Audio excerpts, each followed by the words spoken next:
The evening edition on Times Radio. Thanks for being with us. It is 25 minutes past 8. Keir Starmer says a new agreement with the private healthcare sector will help to reduce average waiting times to just 18 weeks by 2026. The Prime Minister said the plan will make the spaces, the facilities and the resources of private hospitals more readily available to the NHS. He denied that he was privatising the service by stealth.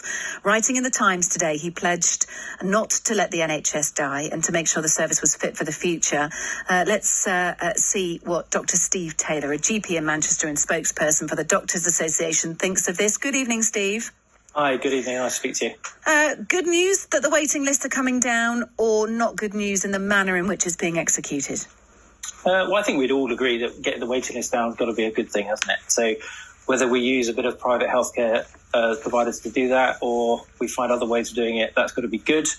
I think a lot of my colleagues would wonder about the opportunity to invest in the NHS rather than investing in private healthcare and independent providers is not necessarily the right way to do it. Are you concerned that all this does is just bump up the need for the private sector? It doesn't help the recruitment crisis within the NHS, because if all you're doing is giving more business to the private sector, more of your NHS employees or people who might join the NHS are going to simply go to the private sector to be paid more. Yeah, possibly. I think it's slightly over-egged. Only 1% of the population use private healthcare providers themselves. The NHS currently uses, I think, 15%, something like that, of all the procedures are done within the independent sector. So 85% are still done within the NHS, hospital facilities and trusts. So whether the private and independent sector have got the capacity to actually help in the way that Keir has suggested, I seriously doubt this. And I think there is a small amount of capacity there, but it's not huge. But it is a way of actually increasing their capacity in the long run. So if you spend more money using NHS budgets within the independent sector, then clearly they can grow their margins. So it doesn't cost any more money for the government to instruct operations to be done via the private sector rather than on the NHS? It depends on the tariff that they've agreed, I think. But generally speaking, it probably will be comparable.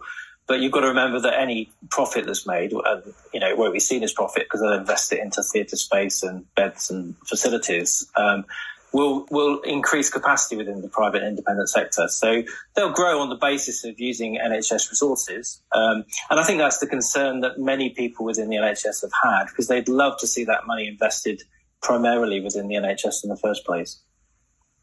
All right. Any other issues concerning this? There are a catalogue of problems facing the NHS. And look, they are to be applauded if they're, thinking about ways in which they can lower waiting lists. Longer term effects, though, is there an issue here? What else would you be concerned about?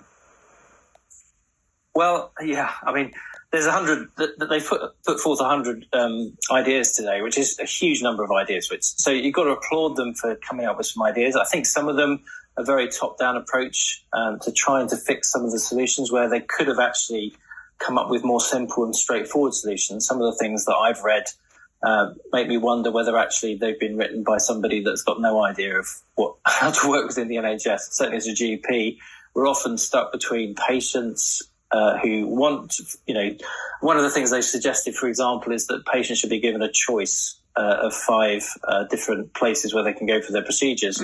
But if the waiting times for those places are, long wherever you go, it doesn't matter whether you can be seen in Cornwall or London or I'm based in Manchester, but patients really want their local hospital to be working for them, don't they? They don't necessarily want all that investment moved down to Cornwall on the basis that actually they'd be better off seeing somebody in Manchester. They also want you potentially to do more, and I'm guessing that there's been no sort of money offered for this to GPs? Oh, no, not very much. No, £20 per advice and guidance was one of the things that they've offered. 100 million quid, you were talking to Elon Musk just before, would buy 1,000 GPs, probably worth investing in that rather than paying for reform. I think that would be a better thing. On that note, Thank you for being with us. Dr. Steve Taylor, what a recommendation. We will send it the way of Errol Musk. You never know. Thank you. GP in Manchester, spokesperson for the Doctors Association. Thank you for being with us. It's Kate Borsey. It is the evening edition on Times Radio.